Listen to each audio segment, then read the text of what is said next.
right, here we go, kicking off another brand new hour of the Steve Gruber Show. Glad to have you along here from the foxhole of freedom. Warning: the Steve Gruber Show often results in extended periods of American pride, American optimism, and uncontrollable enthusiasm in the future of this great country.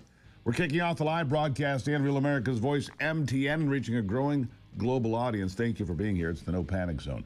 Three big things to know this hour. Number one Democrat state has seen its homeless population double in 5 years. More failing policies mean we're not getting the job done. Number two, in yet another sad turn of events, the Supreme Court has sided with the illegal aliens and has blocked President Trump from doing his constitutional duty. Barrett and Kavanaugh are both long-term problems. And number three, we start with breaking news this morning. After delivering an Easter message and visiting with America's Vice President J.D. Vance, the Pope has died at the age of 88. Pope Francis, dead at the age of 88, a controversial figure over the last many years because of his very liberal policies on so many topics. The Vatican announcing that he died this morning at 7:35 local time in the Vatican.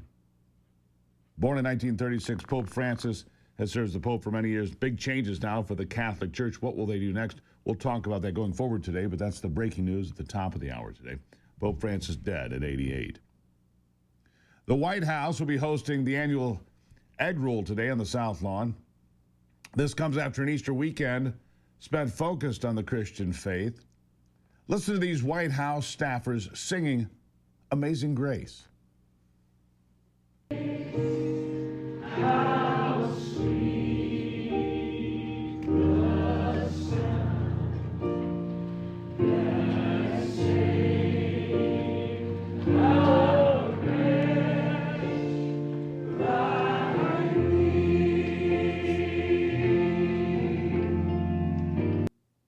Yes, what a refreshing change compared to last year's debacle on Easter, which was to declare Transgender Visibility Day on Easter Sunday, a slap to all Christians around the world.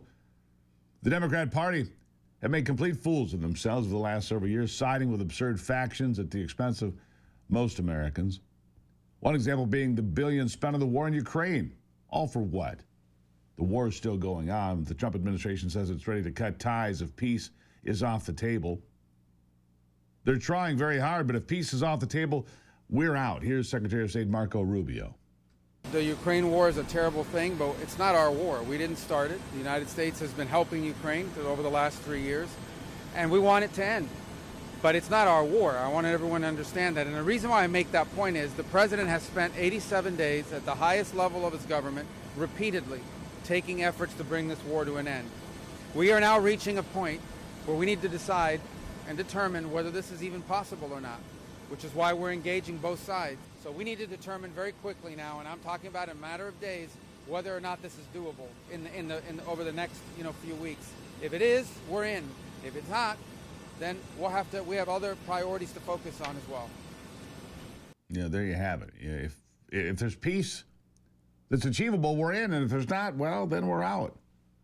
Vladimir Putin declared a ceasefire over the Easter weekend, one that President Zelensky of Ukraine called, quote, another attempt by Putin to play with human lives, not the most reassuring signal of peace, to say the least. We'll keep our eyes on that one. But back to the Democrats and their focus on the wrong priorities. They've dug themselves into a hole by defending illegal alien Kilmar Abrejo Garcia, who was deported by the Trump administration. Here's President Trump listing what we now know about this man from El Salvador who was living in Maryland. Senator Van Hollen of Maryland traveled to El Salvador to do a wellness check on him, and this is lengthy, but it's worth a good listen. Here it is an illegal alien, MS-13 gang member and foreign terrorist. This comes out of the State Department and very legitimate sources. I mean, I assume I'm just giving you what they handed to me, but this was supposed to be certified stuff. In 2019, Garcia was issued a deportation order. 2 separate judges affirmed Garcia was a member of MS-13, which is a gang that may be even worse than Tren de Aragua, and maybe worse. They kill people with knives because it's more painful. Very famous for the knifing and killing of 2 young 16-year-old girls walking to school one day, and they sliced them up into little pieces and killed them. That's MS-13. And two separate judges affirmed Garcia was a member of MS-13. When Garcia was originally arrested, he was wearing a sweatshirt with rolls of money pouring out, an MS-13 gang symbol that he was driving with two other known violent MS-13 gang members, two of the most violent members that we know of in the MS-13 gang of thugs. In 2022, Garcia was stopped by the Tennessee Highway Patrol and was found to be transporting 7 people from Texas to Maryland, and he had no driver's license. He was driving violently. In 2020 and 2021, Garcia's wife filed for a protective order from him and said he was violent and abusive and really scary, including allegations that he punched and scratched her on the eye, left her bleeding after throwing her laptop on the floor at her, ripped her shirt, and ripped off her shorts. He then grabbed her arm, leaving very severe marks. Garcia's wife also wrote in court, "At this point, I am afraid to be close to him. I just don't want to be close. I have multiple photos and videos how violent he can be and all of the bruises that he's left on me." She just couldn't get anywhere near him. Yeah. This is the man that the Democrats are wanting us to fly back from El Salvador to be a happily ensconced member of the USA family. Long, like I said, but that is the same laundry list of allegations we've read here on the program. So the question becomes this: how does the American left keep finding itself propping up the worst possible people? How do they do that? So much for women's rights. The Democrat Party will go to bat for a wife-beating illegal alien gangbanger, while also fighting for a biological man's right to use the same locker room and bathroom as your daughter or granddaughter. Abreu Garcia's wife has been crowdfunding support for her husband on GoFundMe, but notice that she censored the tattoos on his hand. Why is that, I wonder? There's evidence to suggest that the symbols tattooed on his hand stand for MS-13. It's not looking good for them. She's also been facing an uphill battle trying to ignore the fact that she's filed restraining orders against him, as you just heard. Here's more. Have to ask it. You did take out a temporary order of protection against your husband in 2021. Were you in fear of your husband?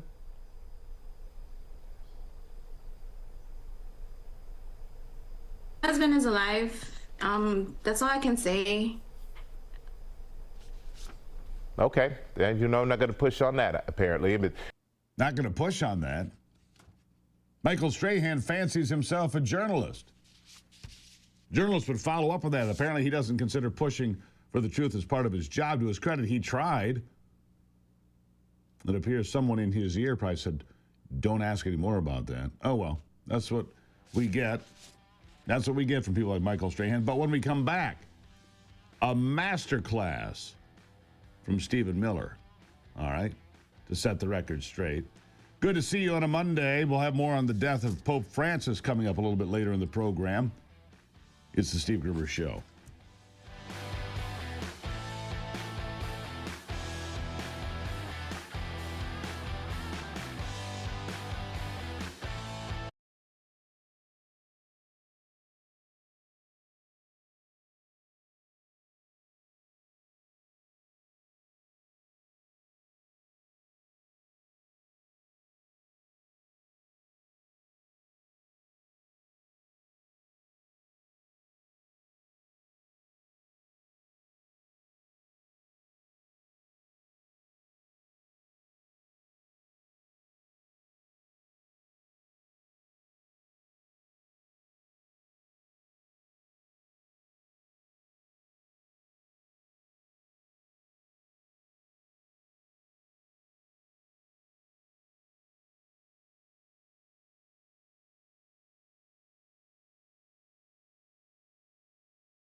Michael Strahan, not very good at the job of being a journalist. You ask follow-up questions. Did you not file a restraining order? Did you not write these things? Is this true or false? Did your husband do these things, yes or no? Well, it doesn't sell very well on crowdsource funding. If you tell the world your husband's a wife beater, not going to raise a lot of money that way. Oh, well, that's what we have people like Stephen Miller for, to set the record straight over and over again. The media won't do it. Michael Strahan won't do it, but Stephen Miller certainly will. Here he is. Do you know how many stories I could tell you of children that were trafficked across the border and raped because of the policies of Joe Biden? There aren't enough volumes that could fit into a library to calculate the carnage that has been inflicted by the Democrat Party's policy of open borders. We can spend the rest of our lives trying to document those harms. Where does our whole country go to get repaid for all of the wealth, all of the prosperity and security that has been stolen from us by decades of uncontrolled illegal mass migration? Because we all deserve reparations for what has been stolen from us. It is a tragedy that defies our ability to even describe it. Yeah. Instead of trying to make it up to the American people, however, Democrats continue down the same path. People like Senator Van Hollen's trip to El Salvador, or Representatives Garcia and Frost's request to the Oversight Committee for funds to do the exact same thing. They want to do this, to go to El Salvador. Well, here's Oversight Chair James Comer's response, quote, "It is absurd that you both displayed active hostility for over 2 years toward the committee's oversight of the Biden border crisis at the consequences of millions of illegal aliens entering the country. Yet now you're seeking to travel at the committee's expense to meet with foreign gang members. Your request is denied, and rightfully so. There are Americans still being held hostage by Hamas. Maybe they're alive. But Democrats are rallying around the release of a gang member instead of them. It's pretty despicable, really. In California, Governor Newsom is running his state into the ground. You know that, bleeding billions to cover state health care for undocumented immigrants, for illegal aliens, at the expense of the rest of his citizens. Newsom's latest budget proposal puts the cost of covering illegals at $8.4 billion in a state with the highest homeless population. Highest homeless population in California by far. Unbelievable. Give more to the illegals. Pundits and lawmakers on MSNBC jumping to the ridiculous conclusion that if illegal aliens are deported, then people of color will be too. Of course, it makes absolutely no sense whatsoever, but they'll babble about just about anything. Listen to this. Because if they could do it to them, if they could snatch students off the street without any pushback or recourse, they will do it to any of us. And to be very clear, it's going to be the people of color and vulnerable communities that are next in line. I think that's right, and that's certainly part of why the African-American community is so strongly behind the supporting Kilmar. Yeah, we're like, we are not for this. Yeah, because I think that's right. Oh, good God. I don't think identifying yourself with a gang-banging wife beater is the winning strategy that you think it is. I'm just going to say that right out loud again. While the left-wing party focuses on the rights of people who came into our country illegally, El Salvador's President Bukele makes a bigger and better point. Here he is. What about the human right of a woman not to be raped? I mean, what about the human right of kids to play or to be free or to go to the park? And what about the human right to live, or the human right to walk in the street, right? But no, they were worried about the human rights of the killers. Yeah, the human rights of a woman to not be raped, the human right of kids to go to the park and feel safe. A man who turned a dangerous, lawless nation into one of the safest tourist destinations in the world. He faced the same opposition Trump is facing now. The Liberal Party's obsession with making martyrs out of criminals. The Supreme Court has once again blocked the Trump administration from deporting Venezuelans under the Alien Enemies Act. The administration has signaled it intends to fight back. They did this, by the way, at the middle of the night, midnight. And I'm going to tell you again, Kavanaugh and Barrett are long-term problems. Meanwhile, the U.S. is currently experiencing the lowest number of southwest border crossings in history. And the Trump administration isn't just stopping there. Here's Stephen Miller on sanctuary cities. Again, listen. Sanctuary cities are engaged in multiple criminal violations: harboring, smuggling, inducing, obstructing justice, obstructing official proceedings, and many other crimes. And this is something that the Department of Justice is taking a very hard look at. I'll just say that it is my view, the view of this administration, that these cities are engaged in systemic criminal violation and that they are engaged in a scheme to nullify and obstruct the duly enacted laws of the United States of America. And I would again note, when we talk about morality, we talk about decency. Sanctuary cities shield criminal illegal aliens from removal. We repeatedly go into communities and arrest illegal aliens who were previously in custody, that they refused to turn over, that were sent back onto the street, that have subsequently raped or abused a child. Yeah. Cracking down on these sanctuary cities is going to be an important piece of the puzzle to making America safe again. And if anyone can do it, it's going to be this administration. Will Democrats abandon this losing strategy of defending the worst of the worst? It's unlikely. But Americans are waking up to who will actually defend their interests. And hopefully that will impact the results of the midterm elections. I mean, I'd like to think so. All right. So I got a question for you. What's in your coffee cup this morning? Oh, by the way, brand new coffee cups here. Just take a look at this beauty. Just in, brand new, and I'm going to see if I can get these available to you. I mean, would you like one of these? Let me know if you would. Follow me on Twitter today. Follow me on Facebook today. That's your assignment. You can find out more about these great cups. Steve Gruber Show.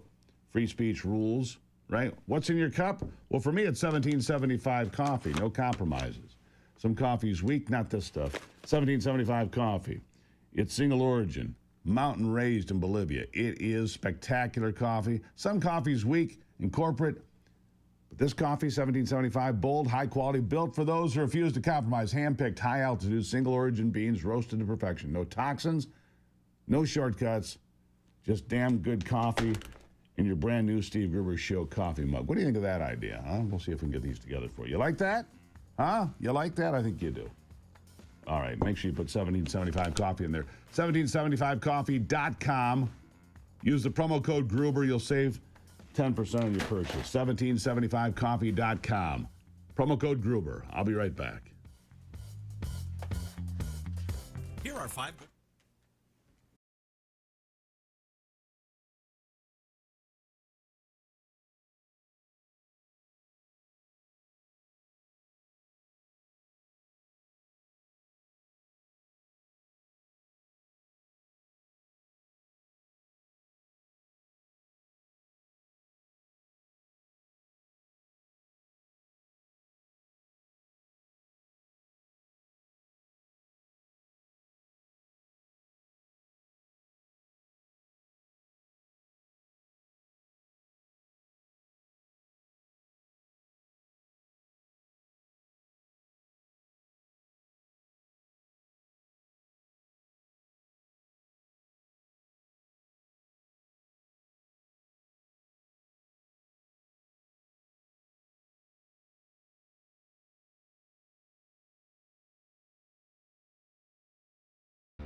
All right, coming up at 45 after the hour today, we'll take a deeper look at Pope Francis. He has died at the age of 88, if you just heard the news, and just happening earlier today. He gave his Easter message. He met with J.D. Vance yesterday, died early this morning at the age of 88, did Pope Francis, which means the Catholic Church will be going behind closed doors to pick the next pontiff. We'll keep you up to speed on that process. It is kind of a fascinating historical process, interesting to me because of that. I mentioned homelessness in California a moment ago. Well, in Colorado, it's worse. Yeah, in Colorado, it's worse. Colorado's seen the fourth highest percentage increase in homelessness in the U.S., just the fourth highest. It's gone up 90%. Homelessness in Colorado has gone up 90% since 2020. It's remarkable. The report by the Free Enterprise Common Sense Institute also called into question most of the state's housing first approach, saying it may not be the best approach to addressing this challenge. Colorado's homeless population up 90% since 2020. Vermont, by the way, up 212%. Illinois, 148%. Rhode Island, 121%. Can you imagine? The homeless population is 3.2 out of 1,000 residents. But listen, Vermont, Illinois, Rhode Island, Colorado, all blue states with out-of-control homelessness. And they keep spending millions and billions of dollars, and they get nowhere. They make drugs easily accessible. And, gee, Colorado, they were one of the first states to really liberally open up drug use. Well, they did. Capitalism has produced the greatest increase in human wealth, living standards, and overall flourishing. Do you agree with that, yes or no? Well, at Hillsdale College, they've got brand new courses to teach you about what's happening with capitalism and what it really means. Hillsdale College offering 40 free courses online. Yep, free. Subjects like the Constitution, the Roman Republic, Genesis, and now understanding capitalism. It's easy, 7 short courses. Right now, go to gruberforhillsdale.com. There's no cost to enroll. gruberforhillsdale.com. You'll be the smartest person in the room, and you'll like that feeling. gruberforhillsdale.com. It's all free. When we come back, a different take on tariffs, one you have not heard. Straight ahead.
Welcome back to the program. Look, my next guest is a man I've gotten to know over the last several months pretty well. Spent some time with him in some different places, learned about his company, and you hear a lot about tariffs these days. You hear tariffs are good, tariffs are bad, the market's up, the market's down. Well, for him, the tariffs have been a real blessing, to say the least. Jeremy Barker, he's the founder and CEO of a company called Murphy Door. Jeremy, welcome to the program.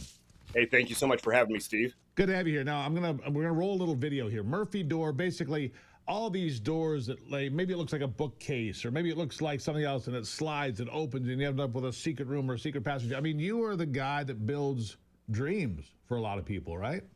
100%. You dream it. You've thought about it since you were a little kid. And guess what? We can build it. If you can't find it on our website, we'll design it for you. Right. And so right now, and people can see what's going on here in the video. Look, these are cool products, but you just told me before we came on, because you hear people say, the Democrats say, oh, these tariffs are terrible, you're destroying America, blah, blah. The tariffs have created a situation for you that your business has absolutely erupted. Tell us about that. All right, you got it. So first and foremost, I'm well aware in the tariff world. I have Murphy Ladder as well, which is a ladder that we have manufactured in China. So we've been affected by tariffs since the early Trump days, right? So I understand the dislike of tariffs because it caught us off guard. But in this current situation, when I built Murphy Door, I was a firefighter full time. I didn't have the money to be importing products, so I had to learn from no money how to manufacture something right here in the United States with domestic products because I couldn't afford large amounts of inventory. So by chance now at this tariff run, we've had the unique opportunity to be working at 97% of all our products are made domestically. We manufacture all our stuff with domestic products as well. And this time we're sitting on the receiving side of all the people that are needing to onshore. So our phones over the last few weeks have exploded. The wonderful thing about it is our people are well taken care of. We are able to pay their health insurance, good wages, and give them manufacturing jobs, as well as adding more equipment. We had another piece of equipment. Now, hold on right there. Isn't that the vision that Donald Trump is trying to bring to America? More manufacturing, good wages, good benefits, a good living situation, expanding it, made in America. Again, you're in Utah, right? And you do that there. How many employees do you have, Jeremy?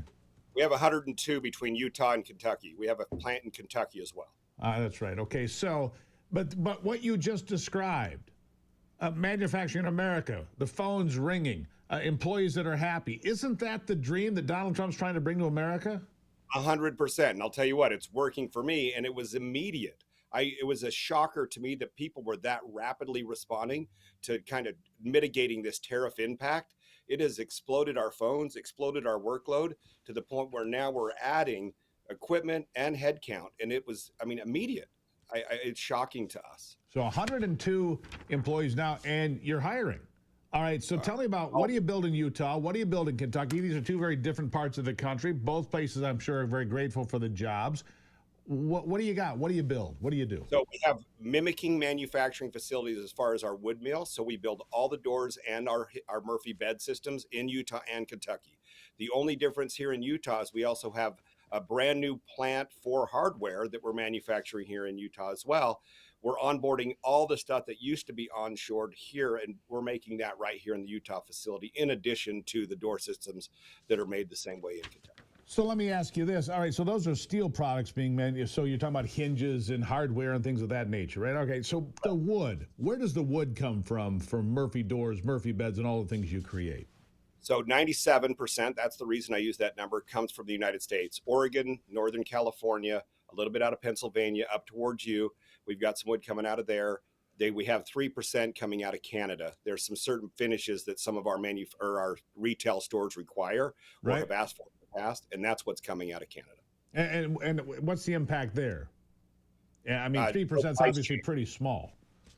It's nothing. So I just want you to know what we did as of yesterday. Not only are we not raising our prices, we've demanded that our suppliers, if they're domestically manufactured, so they said, that they don't take capitalistic action saying that their supply chain is being heavily impacted, so we're going to raise our prices. If they move our price 1 penny, we will drop them as a vendor and move forward. So what we did, we took action and did a 10% price reduction yesterday. And we're not raising. That's genius. If people are listening to what you're talking about here, not only are you saying supply it in America, but make sure you don't try to price gouge along the way. Look, it's not so. Let's talk about the supply chain. If you're getting your wood from Oregon and the place you just described, the loggers are going to work because they've got a lot of work to do, right? So the logging industries in this country are also booming, I would assume. 100%. Let's go back to see what this. The left likes to talk about environmental impact, taking care of your employees, and all the stuff. Well, here you have a Chinese manufacturer, and we have a lot of knockoffs of people trying to say they're Murphy Door China, right?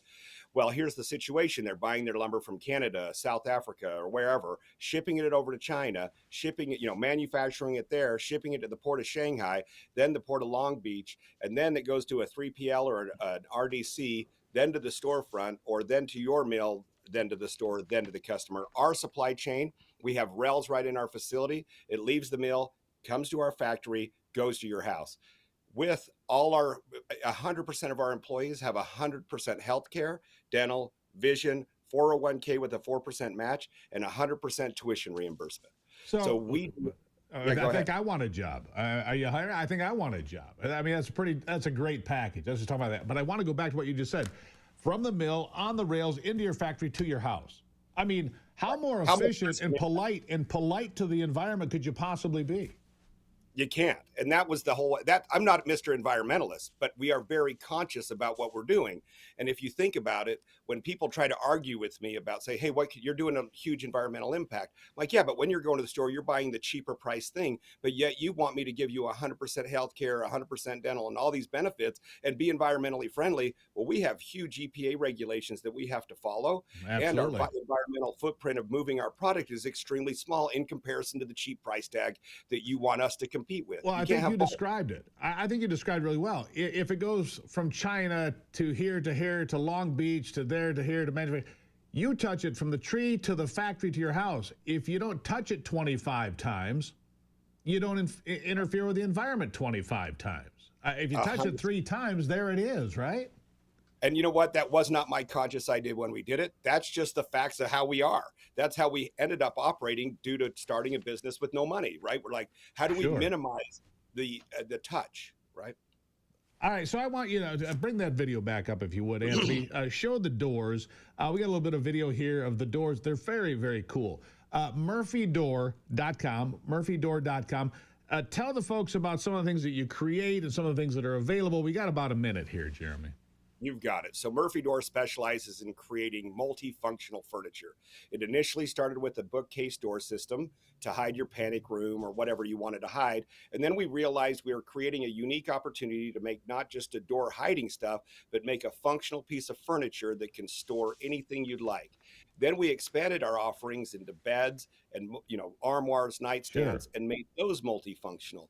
So we're well known for speakeasies and humidors and office spaces and hidden wall panel systems. If you're looking for a unique offering in your house, you're trying to have a hidden room or a storage space that you have a tiny bedroom and you don't know how to lay that furniture out to get the maximum amount of use out of that furniture or at that space, we can make your closet that is a normal, reach-in closet be a quasi walk-in closet. It's something, folks, you've got to go take a look. It's murphydoor.com. He's got all the things you described and more. You want to hide money, you want to hide jewelry, you want to hide whatever, it's there. Murphydoor.com. Jeremy, I got to leave it right there, my friend. Murphydoor.com. Thank you.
All right, back to it now. If you're just joining us, the news today is that one day after Easter Sunday and one day after meeting with Vice President J.D. Vance, Pope Francis has died at the age of 88. Pope Francis dead at 88. The announcement came from the Vatican. Cardinal Kevin Farrell writing this. Dearest brothers and sisters, with deep sorrow I must announce the death of our Holy Father Francis. At 7:35 this morning, the Bishop of Rome, Francis, returned to the house of the Father. His entire life dedicated to the service of the Lord and his church. He taught us to live the values of the gospel with fidelity, courage, and universal love, especially in favor of the poorest and most marginalized.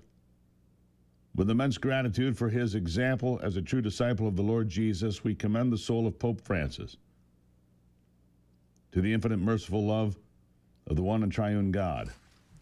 J.D. Vance also posting on social media, like I said, one day after meeting with the pontiff on Easter Sunday, yesterday. I just learned of the passing of Pope Francis. My heart goes out to the millions of Christians all over the world who loved him. I was happy to see him yesterday, though he was obviously very ill. But I'll always remember him for the below homily he gave in the very early days of COVID. It was really quite beautiful. May God rest his soul. Vance putting that out a short while ago. Vance, of course, still out of the country. Pope Francis, who was raised in Argentina, the first pope from the Americas, the first Jesuit to hold the office. A controversial pope, to say the least, a progressive pope that stirred much controversy in the church for many of his stances, many of his comments. He criticized Donald Trump for his policy to deport illegal aliens in the United States. And that's fine. He also questioned Joe Biden's stance on abortion.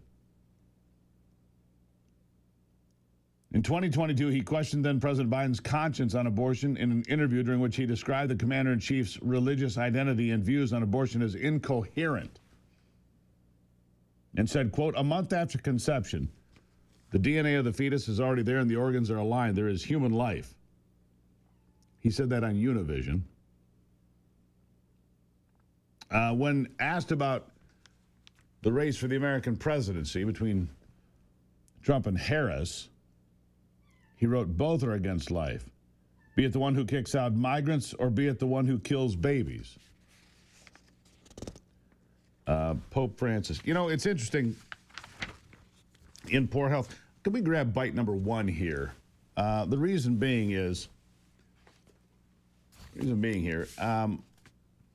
Pope Francis has been in declining health for some time. Joe Biden was described there in that interview as incoherent on his positions on abortion. And it reminds me of something I saw from Ron Klain yesterday. Ron Klain, Joe Biden's first chief of staff. By the way, he now says that Joe Biden was a mess, physically, mentally, which is weird because and we're going to have two sound bites, one from yesterday and one from last summer, right after that massive failure in the presidential debate, June 27th. Klain said Joe Biden was fine. But the fact of the matter is he lied about his health. So did everybody else in the media. Listen to this. Here it is. Klain, of course, was Biden's first White House chief of staff. He told me in devastating detail just how out of it Joe Biden was. He didn't know really what his second-term plans were. He couldn't follow the back and forth with the Trump campaign. At one point, he wanders out, sinks into a lounge chair by the pool, and falls sound asleep. You were involved in preparing him for that debate. What can you say about the man you worked with in the week leading up to the debate and the man you saw on the stage? Was that an aberration to you? Were you surprised by what you saw in the debate? Because that really is what a lot of voters are trying to sort through. Look, I thought, as the president said, he had a bad night. His practices were better, and he was tired from all the back and forth travel around the world and was suffering from a cold that really constrained his voice and constrained his ability to be forceful in the debate. and he was trying not to lose his voice, it was very scratchy and very impacted by his cold. But the president is absolutely sharp, fit, on top of his game. People could see that for themselves. You don't have to take my word for it. People could see that for themselves last night in the press conference. We saw in the press conference last night was much more typical of what we saw in the debate preparations. And, I worked for President Obama. We had a horrible debate, the first debate in Denver in 2012. Yeah. He was gone before he ever assumed the office in 2021. That's the takeaway here. The Democrats are in deep trouble, by the way. David Hogg, the radical little far-left activist from Florida, now having to grovel for forgiveness, having declared that the Democrats would primary those that they don't like. His nonprofit giving $100,000 to the Democratic Congressional Campaign Committee because of his comments. The donation addresses one of the central complaints of Hogg's detractors, particularly battleground district Democrats, that his efforts will draw resources away from the fight to retake the House.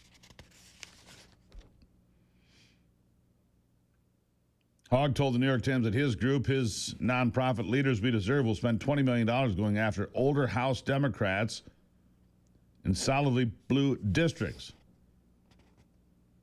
Hillary Scholten of Michigan told Axios, I can think of a million better things to do with $20 million right now. Yeah, David Hogg, the civil war within the Democrat Party continues, but when you invite clowns, you get a circus.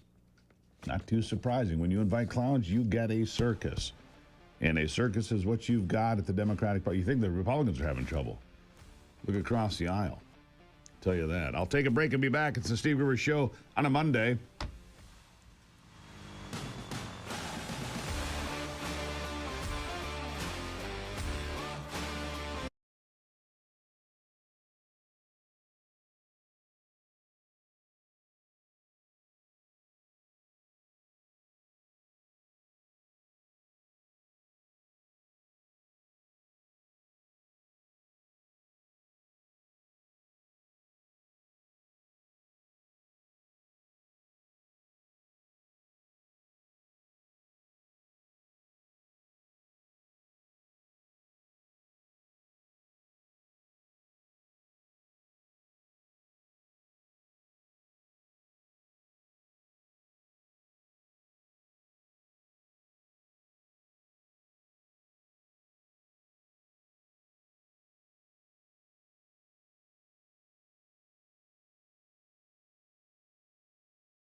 All right, so much going on today. Samuel Alito blasting the Supreme Court for that midnight decision. Makes no sense whatsoever. Unprecedented Supreme Court decision moved to halt Donald Trump's Venezuelan deportations, legally questionable. This is Samuel Alito, and he's right about this, by the way. The decision issued at 1 o'clock in the morning on Saturday effectively blocks the deportations of Venezuelan migrants under the 18th century law, the Alien Enemies Act of 1798. It was signed off by alleged conservatives, Brett Kavanaugh and Amy Coney Barrett, clearly not conservatives. Not much. The court advised the White House not to remove Venezuelans held in the Texas Blue Bonnet Detention Center until further order of this court, so on and so forth. Another bad choice by this Supreme Court. Really. Unbelievable, really. Don't forget, we've got many alternatives for you. One of those being YouTube. We are now live on YouTube every single day, and I guess the user experience there is very, very good. You can catch this program all 3 hours on YouTube every day, which is a place for you to spend time with us, which we appreciate. Always love kicking off the broadcast day here for Real America's Voice, the MTN Network, the Lobster Network, and others. Always working as we expand our reach across the country and globally, right? Love having you here. By the way, great partners make it possible. Your health, your most valuable asset. And at the Wellness Company, one of our great partners, they're here to help you protect it. From daily essential supplements to specialized immune boost formulas, the doctor-developed products are designed to help you feel your best naturally. Not just about supplements. As a member, you'll have access 24/7 virtual care, exclusive discounts, and personalized wellness plans tailored to your needs. Go to twc.health/Gruber today. Explore the wide range of wellness solutions. twc.health/Gruber. Use the promo code Gruber. Save 10% at the Wellness Company. Healthcare that works for you and a partner that's great for us. twc.health/Gruber. Remember, join us on YouTube today. Let's give that a whirl, shall we? Got a lot more to cover here. The death of Pope Francis and the problems within the courts of America still to come on the Steve Gruber Show.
All right, kicking off another big hour here on the Steve Gruber Show. Glad you're here for the conversation live from Studio G and fighting for you from the foxhole. If you remember, this program can result in extended periods of American pride and enthusiasm in the future. Keep that in mind. Live in all 50 states and around the world. It's a dirty job, and I'm here to do it.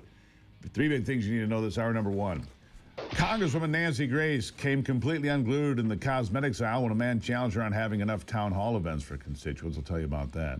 Number two, MS-13 apologist and poster child Senator Chris Van Hollen admits he never asked the deported El Salvador citizen if he's also a gangbanger. Never even bothered to ask.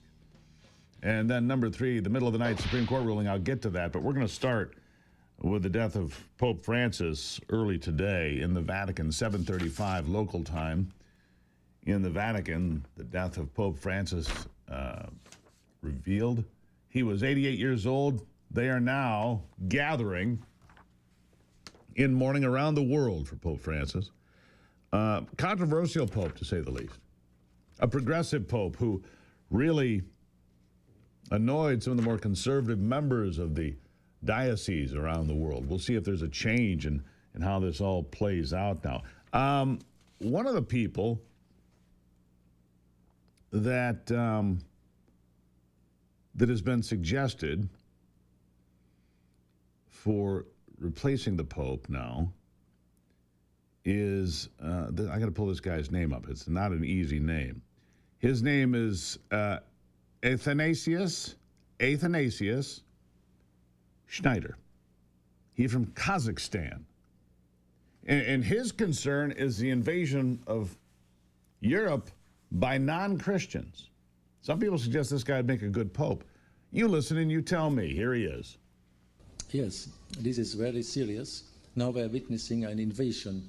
They are not refugees. No, this is an invasion of mass Islamization of Europe, which already went on for at minimum 50, 60 years, Islamization in Europe. But now it is in mass. It is very evident.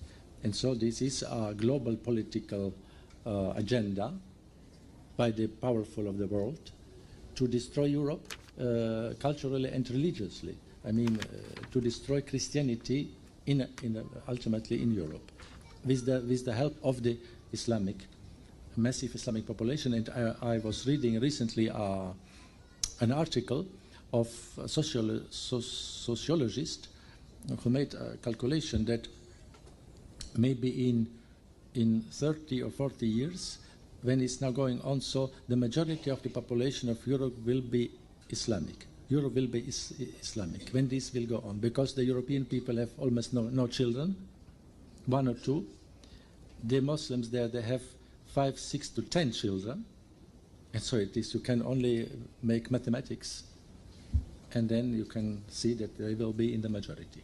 And so maybe it is a permission of God that then the church, being surrounded by an Islamic society which is not tolerant and which will not be tolerant, and then the Christianity in the church will be maybe purified with this. And the purification is good also sometimes.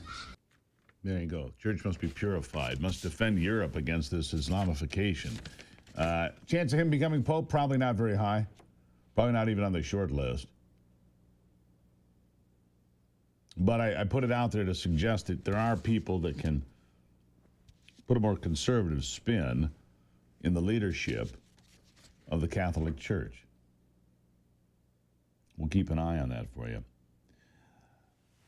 Speaking of the invasion of illegal aliens, the middle of the night Supreme Court ruling blocking President Trump from deporting the illegal aliens in this country has laid bare the truth. The courts are undermining the voters of America who voted for mass deportation and want the illegals thrown out of this country. Look, the courts were never supposed to sit there and second guess the president. The district court judges were not supposed to have the power for nationwide injunctions or to stop the I mean, if this were true, the district judges in the 1960s and 70s would have stepped in to stop the civil rights movement. Biased judges that didn't like the civil rights movement could have stepped in and stopped President Eisenhower or Kennedy or Johnson or Nixon. Justice Samuel Alito blasted the failure of the court, but some think there is still hope.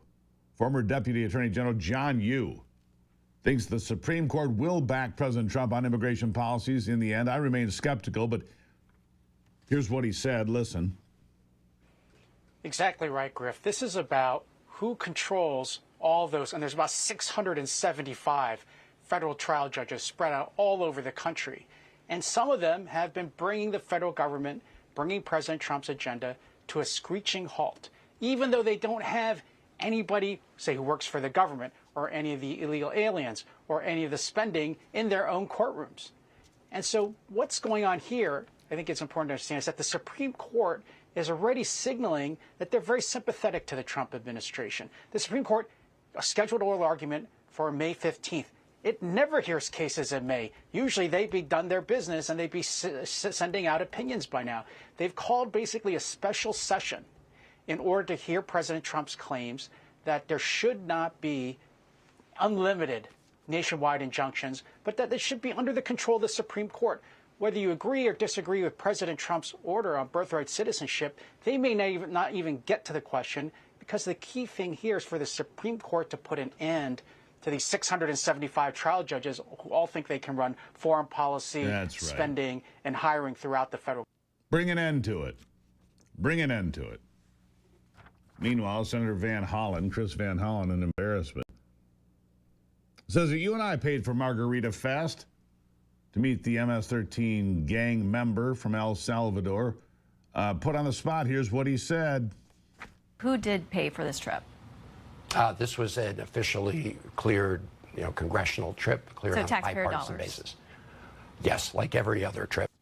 Yeah, there you have it. We paid for it. I'd like to share with you Charlie Kirk on Bill Maher. I don't have time for that. Charlie Kirk was on Bill Maher. They got into the whole issue about Abreu Garcia. Bill Maher basically loses that conversation. No surprise. But where do you stand on this? If a mistake was made about how he was removed from the country, should he be brought back? He is an illegal alien. That's not an issue. That's a fact. He was here illegally from El Salvador. It's not an issue that there were restraining orders against him by his wife for domestic violence. That is not an issue. Whether or not he's a member of MS-13, there seems to be some debate on that. But if you're in the country illegally, what else do you need to know? If you're here illegally, what else needs to be discussed? And that's a fair question. If you're here illegally and therefore you're removed for being in the country illegally, which is what every country in the world does to people illegal. Well, some countries just shoot you. So that's a little bit more extreme. Some countries, they just shoot you when you come into their country illegally. We don't do that. How would you like to see it handled? I'd like to discuss that with you. All right, going forward. New England fishermen calling on Elon Musk and Doge to save their industry. Can it be done? Is fishing in New England dead, or can it be saved? We'll talk about it coming up.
You know, NOAA, the National Oceanic and Atmospheric Administration, NOAA, you'd think it was a pretty decent operation there to protect us, but what's it turned into is just this leviathan of regulations and oversight. It's crushing the fishing industries of America and elsewhere. It's just, it's more government overreach. These agencies or regulatory areas get started and they just continue to grow and fester. Dustin Delano, the New England Fishermen's Stewardship Association Chief Operating Officer, here with me today. Dustin, nice to have you. Good morning. Thanks for having me. The fishing industry in New England, what's its condition today? To be honest, the industry has essentially been moving in a downward pattern for the last couple of decades at least, especially the groundfish industry. And a lot of that is contributed, a lot of the contributing factor to that is essentially the rules that have come from the government. And what kind of rules? I know you're calling for the elimination of NOAA's Office of Coastal Management, for example.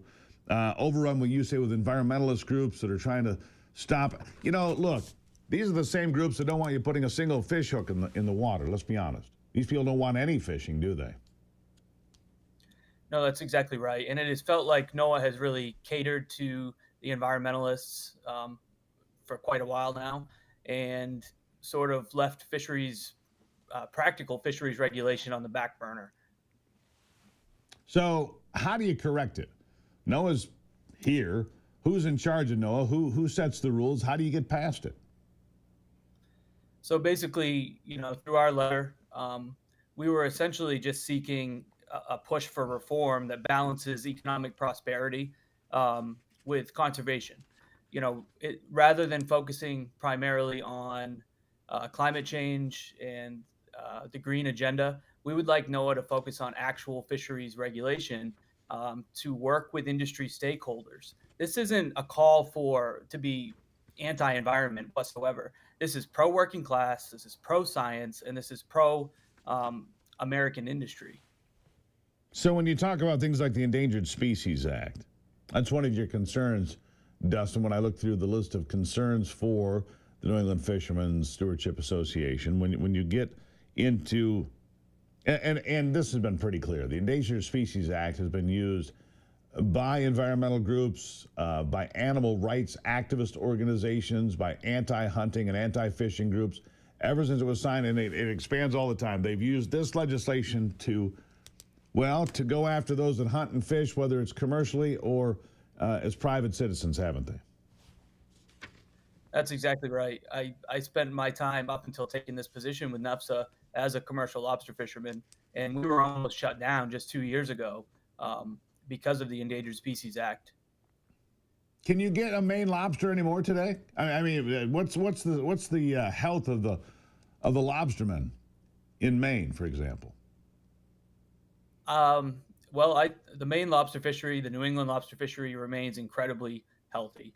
It's one of the most sustainable fisheries in the world, and it's probably the fishery in New England that is thriving the most. But that sort of makes us the elephant in the room sometimes when it comes to conservationists. Well, what about regulations though on lobstermen? What about the regulations? Controlling what you do. Why have you been able to, if you will, slip through the net? Well, essentially, we're just a huge industry, and we're a trap fishery that makes things a little bit different. The bottom line here, what we reached out to Doge about was essentially that 80% of our seafood is imported in this country. That's absolutely ridiculous. In 2022, we had a $24 billion trade deficit of seafood. Yeah, that doesn't make any sense at all, actually. Here's something. You say the data management has misled regulators with bad information. Tell me about this. Why is this? What's going on here? How do we fix it? Absolutely. So, fishermen can do one thing very well. They can catch fish. They know how to catch fish. Most of them have been doing it since they were, just able to walk. And scientists are great at managing information. And the problem is that the government has been doing surveys without fishermen. They go out and they conduct their own surveys, they gather their own information, and they essentially don't know how to catch fish. And if we could collaborate with industry, if we could bring fishermen and scientists on vessels together and bring fishermen into the process, we could actually show the government that there are far more fish out there than they're saying. We've seen vessels that have done tows right next to the government vessel and have caught way more fish, 10 times more fish than the government is catching with their vessel, simply because they just don't know how to collaborate their nets correctly. And they don't know what they're doing. They're amateurs, is what you're saying. They're amateurs. What can Doge do to help you? I mean, we've got about a minute left here. What can Doge do to help you? What are you looking for? Well, I'd say the biggest thing is that we need smarter science through cooperative regulation that brings fishermen to the table. We need to collaborate not just on fisheries surveys, but also on policy. We need fishermen in the room when policy decisions are being made. And that is something that we are really hoping this administration will take a look at, involving fishermen in that process, so that we can, better articulate and avoid hurdles that hurt us economically, but still continue to protect the stocks for conservation. Yeah. Dustin Delano, I greatly appreciate you being here. It's an important topic. We need to protect industry in America. And you're right, 80% of our seafood coming from overseas makes no sense whatsoever, sir. Thank you for being here. Thank you. Really appreciate it. If you feel like you're a little bit heavy after Easter Sunday, and look, the food was great. It was great. But look, if you're looking for a way to lose weight, My Pure Health. Go to GruberHealth.com right now. My Pure Health Solutions, the natural way to lose weight, not some chemical, not some pharmaceutical deal, not some deal that costs you $1,500 a month for a year or longer. No, My Pure Health, an honest way to lose weight. Figure out what's really going on with your body, not just hiding it with prescription medications. Go to GruberHealth.com right now. If you want to feel better, lose weight, look in the mirror again, GruberHealth.com.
Well, here's some breaking news for you. In addition to Pope Francis passing away earlier today, I should say, Klaus Schwab has stepped down as the chair of the World Economic Forum.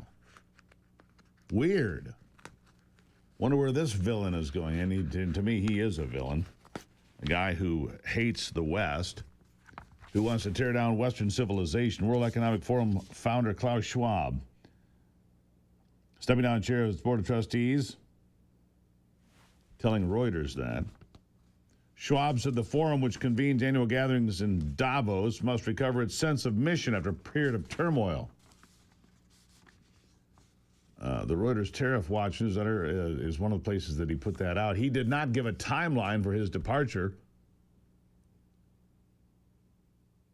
but said it should be complete by January of 2027. Are his tentacles so long and deep that it runs that far? Apparently. When it comes to finances, did you know scammers can literally steal your home right out from under you? The FBI has a term for it. They call it house stealing. Pretty clever. It's a growing real estate scam targeting American homeowners, and here's basically how it works. Criminals forge your signature on some documents, use a fake notary stamp, pay a small fee, file it, at your local recorder's office. And just like that, your home title has been transferred out of your name into somebody else's. From there, they can take out loans using your equity as collateral or even sell the property behind your back. You won't even know this is happening until you start getting collection notices in your mailbox, foreclosure notices too. Let me ask you something. When was the last time you actually looked at your home title or even knew where it was or checked on it? If you're like me, the answer was never. Never. That's what these scammers are counting on, and that's why I trust Home Title Lock. Their $1 million triple lock protection helps keep your home and equity safe. Here's what you get. 24/7 monitoring of your property, urgent alerts if there's any changes. And if fraud should occur, their U.S.-based restoration team will spend up to $1 million to fix the fraud, restore your title at no additional cost. Here's the best part. I've teamed up with Home Title Lock to give you a free title history report so you can find out if you're already a victim. It's a $250 value. Go to HomeTitleLock.com. Use the promo code Gruber. Click on the link for the description. HomeTitleLock.com, promo code Gruber. You can get started right now. Protect your home. I'll be right back.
All right, here we go, diving right back into it here as we kick off another, what's going to be a very busy week, I can guarantee you that.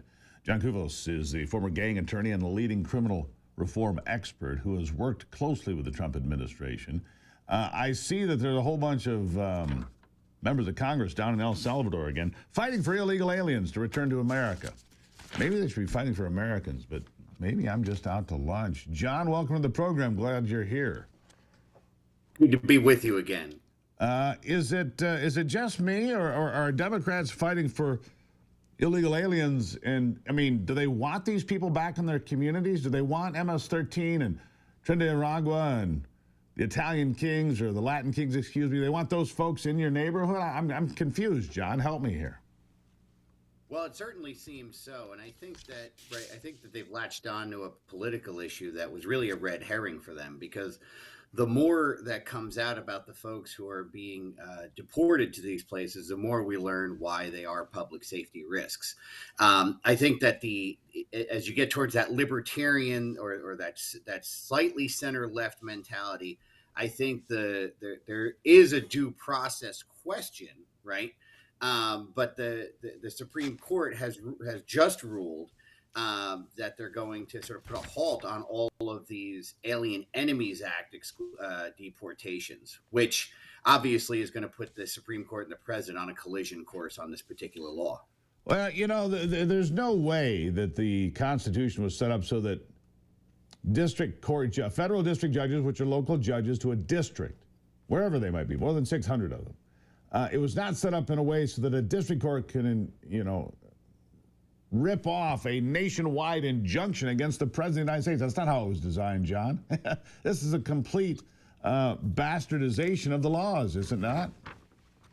Well, I think the first problem was that there was a significant amount of venue shopping, right? The very first action that was brought by, I think, Judge Boasberg, right, was in a jurisdiction that had nothing to do with the issue at hand. So the first time the Supreme Court stepped in, right, during the first wave of deportations to El Salvador, they clarified. They said, look, you can only file in the district of confinement. In this case, it was Texas.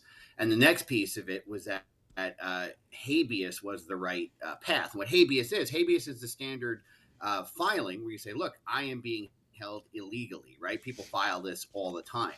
But there is a reduced amount of habeas ability under the Alien Enemies Act. And I think that's why that's why the Supreme Court is sort of stepping in to clarify this. But the interesting thing, if you read Justice Alito's dissent, the blistering dissent just from yesterday, he says, look, we're a court of full review, not first review here, right? So why are we stepping in so early before a record could be fully developed? Mm-hmm. Why are we not allowing the lower courts to do their jobs? I mean, Alito, look, what becomes crystal clear here for me, Amy Coney Barrett and Brett Kavanaugh are long-term problems. For those, they refer to the court as a conservative court. I think it's not. I think it's more like a 3-3-3 court, to be honest with you. I don't see it as a 6-3 court. I see it as a 3-3-3 court. How do you look at it? It's being from New Jersey, I always favor Justice Alito, right? Because he's from New Jersey as well, so we have to root for him at all times. But overall, yeah, I think that you're right. I think that what you have some clearly left-leaning judges, or clearly left judges. You have a couple of clearly right judges, and then you have these other judges that are sort of, I would say, in the middle, but they're certainly not conservative picks in the traditional sense. Now, the question is whether they get the rulings right or wrong, I think, is what matters. In this particular case, I think Alito hit the nail on the head, right? You have folks who are claiming they're not even gang members. Well, if they're claiming they're not a gang member, that fact alone puts the review path from district court to circuit court to Supreme Court. Not end around all the way to the Supreme Court is Alito's position. So we're going to find out if now the law is going to change on this subject. But people shouldn't be totally worried about things, because this, as of right now, limits the deportations to the Alien Enemies Act. It doesn't limit the general foreign terrorist organization deportations under 8 U.S.C. 1182. So we can still not right now. And look, MS-13, Trinidad and Aragua, and others are as close to an actual terrorist organization as you get. I mean, Donald Trump was talking about this. Some of these gangs use the most painful methods possible to murder people, to murder their rivals. I mean, that's what terrorists do, isn't it? Sure, and I've referred to this. These folks are the gang and the enforcement and distribution arm of your cartels, right? So Yeah. people shouldn't be confused. Just because they don't blow up buildings doesn't mean that they're not terrorists, right? There's many different forms of terrorism, and in many ways, what's going on today is really the terrorism of 2025, right? We have human trafficking, fentanyl, we have extortion, Well, we in have fairness, taking John, over mass buildings. if you're an elderly person, you're living in a building, and pick your major city in America, and you've lived there your whole life, and the neighborhood has deteriorated under Democrat rule, which is pretty predictable. And now you've got gang members on the corner. I don't care what gang it is. It could be the local gang. And they're selling drugs in the corner, and you're a person who's 65 or 70 years old, and you just want to go down to the market. That's a terrorist organization because you're afraid to leave your home to go get a half gallon of milk and a loaf of bread. That is a terrorist organization by definition because you're afraid to leave your home. Yeah, well, I would agree. The only rub is that if you are an American or naturally born citizen who happens to be part of a gang, right? That's one form of criminal activity. If you are propped up by, say, Venezuela, as TDA is, right, or if you are MS-13 engaged in large scale crime across the country in what we're talking about, those folks have a different level. There's different things we can do to handle that, right? If you're homegrown, so to speak, you go to prison here. If you're not supposed to be here in the first place, you can go somewhere else or go to prison here. So we just want to keep that distinction clear because American citizens, of course, are exempt from these sorts of deportations, as they should be. Yeah. Well, right. Americans can't be deported, but we can put them in prison here. There's a problem, though. We have just real quick here, we have a big shortage of prison guards, don't we? That's a big problem in America. Oh, my. Terrible. And the thing is, this is a public safety issue, right? And it's interesting because doing criminal justice reform with a public safety lens, when we talk traditionally about prison conditions, we say, well, why should inmates live in the Hilton? Well, that's not really the case because the officers who are risking their lives every day, they have to be there too. In New York State, the officers protested. Governor Hochul fired, I think, 3,000 of them when there was already a prison shortage, and now the National Guard is running the units in New York State prisons. This is a federal epidemic, state epidemic. Every state has this issue. And I think until we bring our prisons sort of into the 21st century, understanding that public safety dictates this, we're going to continue to have that officer shortage. And it's going to hurt public safety in our communities. Yeah, time to clean up around here. It certainly is. John Kufos. Really appreciate you being here and keeping an eye on all this. We'll have you back. I mean, we need to clean up Tren de Aragua, the Latin Kings, MS-13. Go on down the list. I mean, they're all there, right? Anyhow, John, thank you. Have a good morning. Yeah, you as well. We need to clean up our act. And by the way, the state of Michigan, where I live, looking to get as many prison guards as possible into the pipeline. They're even working on legislation to make it possible for bonuses and more money. All right, I'm going to take a break. It's the Steve Gruber Show.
Remarkable here that I'm just seeing this for the first time, so bear with me here. But it seems that some Democrats, believe it or not, are blaming J.D. Vance. Are blaming J.D. Vance for the death of the Pope. J.D. Vance met with the Pope on Easter Sunday, yesterday. Spent some time talking to him. And people, there's Dean Withers and these others blaming J.D. Vance.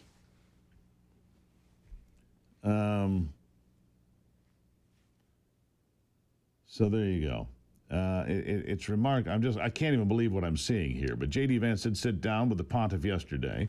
This morning at 7:35 local time, it was reported that the 88-year-old pontiff, the first from South America, died this morning. So a moment of change now for the Catholic Church.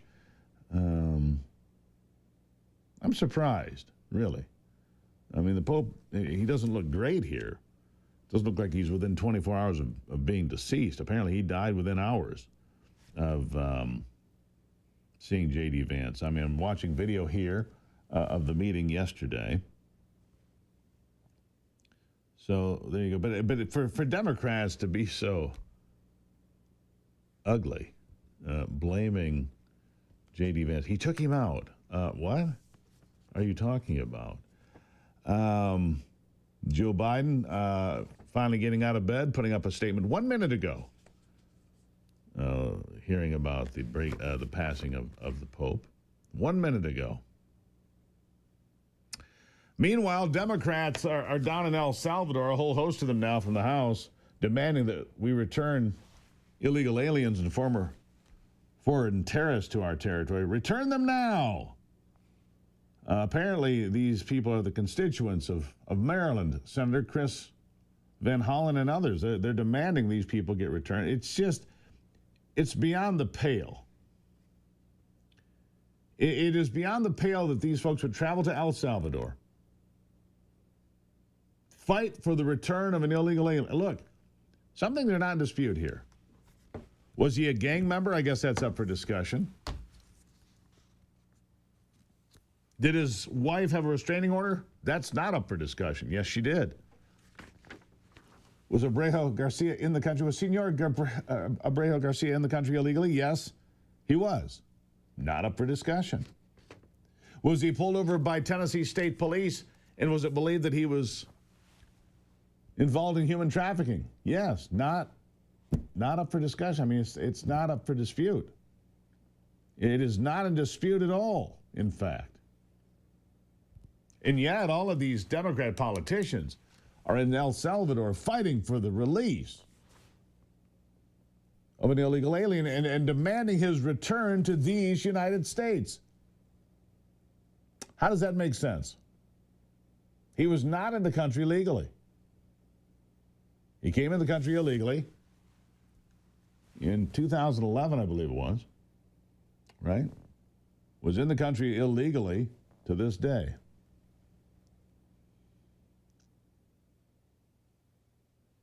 You just wait until one of these judges is found to be harboring illegal aliens in their home, which I doubt. Look, I don't know why they think that you want this person as your neighbor. I don't want people as my neighbor that don't come here for the betterment of the United States. If you're here to work, if you're here to be part of building America, great, come on in.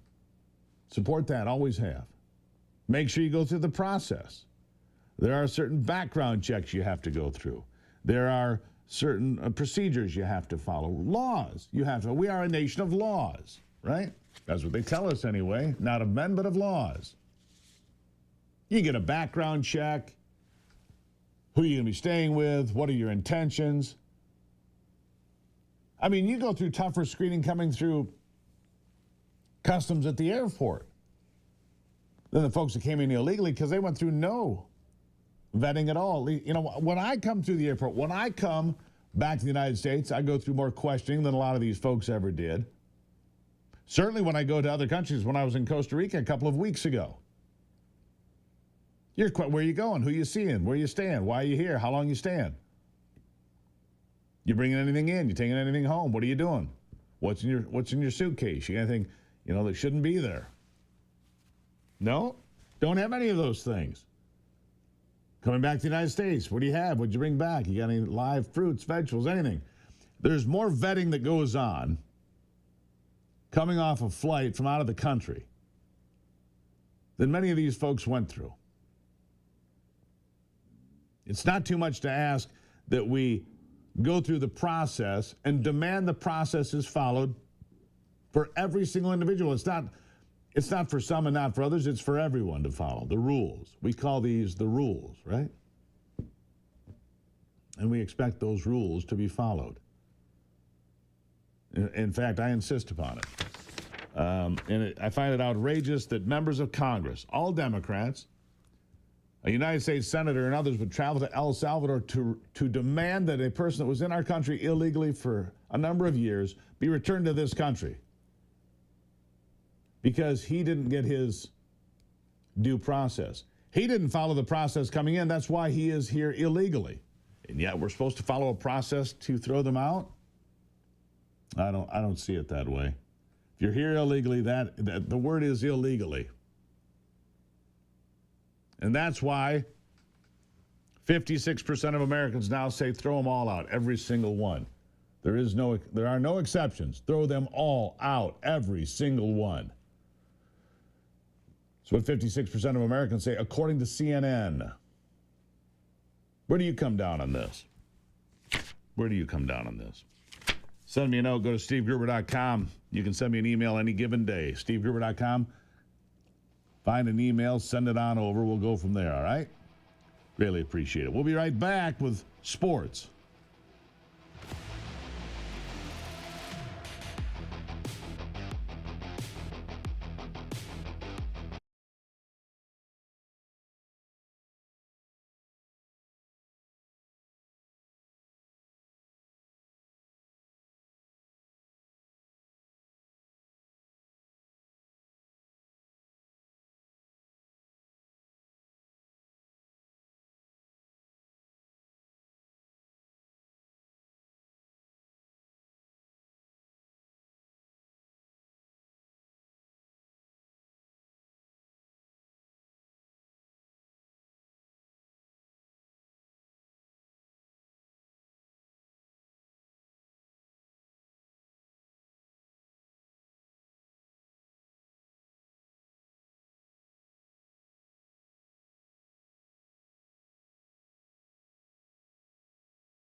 All right, time for sports with Brock. With a look at sports, I'm Brock Palmbush. There were 4 game ones in the first round of the NBA playoffs yesterday. Winners were in the Eastern Conference, Boston and Cleveland. In the Western Conference, Oklahoma City and Golden State. All of those winners have 1-0 series leads in round 1. There were 3 game ones in the NHL Stanley Cup playoffs yesterday. Carolina, Toronto, and Vegas were winners. All 3 have 1-0 series leads in the first round. A full schedule of games in Major League Baseball yesterday. American League winners included the New York Yankees, Kansas City, and Seattle. National League winners included Atlanta, Cincinnati, and San Diego. Couple of blowout games yesterday. Cincinnati crushed Baltimore on the road 24-2, and Milwaukee beat the A's 14-1. Justin Thomas birdied the first playoff hole to beat Andrew Novak and win the RBC Heritage Classic in Hilton Head, South Carolina, his first win in nearly 3 years. That's a look at sports. Back to you, Steve. All right, Brock, thank you for that. Greatly appreciated. Glad to have you here on the day after Easter Sunday. Let's see. My friend Alex says I deport all violent illegals, allow the otherwise peaceful ones to work building factories, and then in those factories for their green card status. Some sort of public works. All right, I think I can find a workable deal there. I'm just telling you that CNN says 56% of Americans, they throw them all out. No exceptions. People are frustrated. That's why. People are frustrated with this ongoing argument back and forth, blah, blah, blah. They've heard it. Get on with it. Get these people out of here. That's the attitude. Alex says we also need, Alex is on a roll, we need private works, textiles, computer chip factories. Let them build them. All right, I'm all right with that. Earn your way here. But you still have to be vetted. Background checks for everyone. Background checks for everyone, no exceptions. Who are you? Why are you here? Where'd you come from? What are your intentions? Will you be an American? God bless America. All of that stuff. I don't think he has any issue with any of that. I'm going to take a break and be back. It's the Steve Gruber Show.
Lighting the fuse on another brand new hour of the Steve Gruber Show. Glad to have you here. Remember, this program can cause triggering effects like patriotism, love of country, and enthusiasm for the future of America. Keep that in mind. Good to have you here as we kick off another brand new week here on the Steve Gruber Show. Here are three big things you need to know this hour. Number one, winter is officially over in the Great Lakes as the Icebreakers have ended their 900-hour season on the lakes.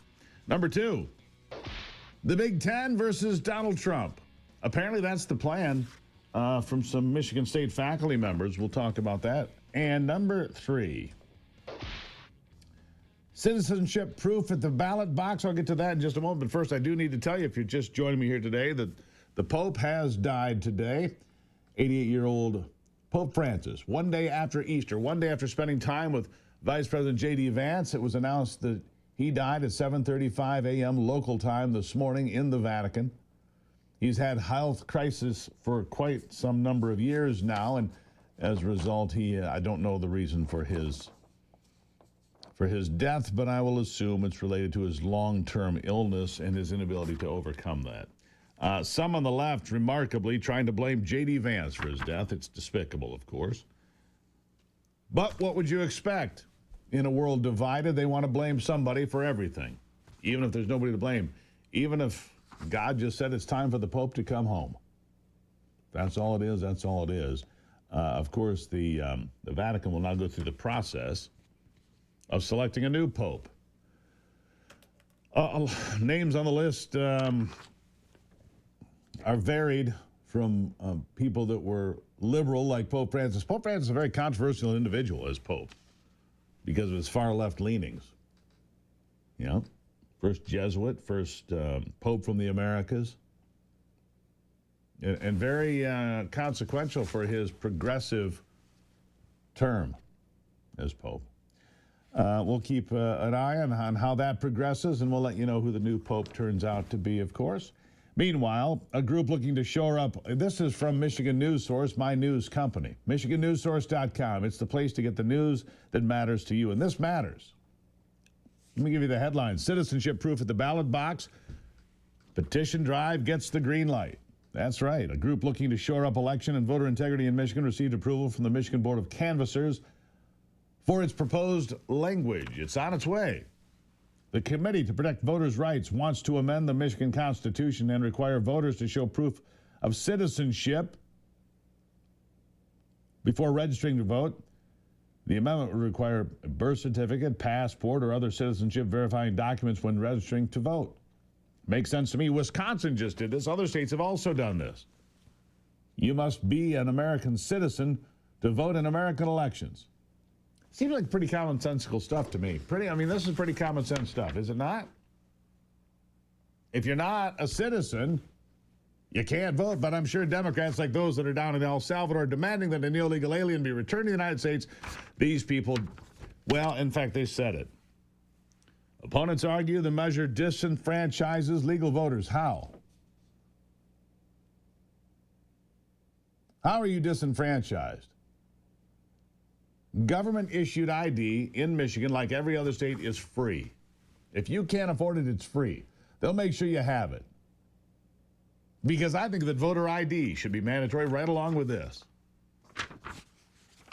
Right along with this. Secretary of State Jocelyn Benson, her department recently concluded that non-citizens voted in the last election. At least 15. Those are the ones that were caught. Look, they said no non-citizens voted in the last election. Then they said, well, just 15 doesn't mean anything. It means something. It does mean something. Petitions, they need 445,000 signatures to get the measure on the ballot. Of course, they'll want 550 or 600,000. They'll get these easy.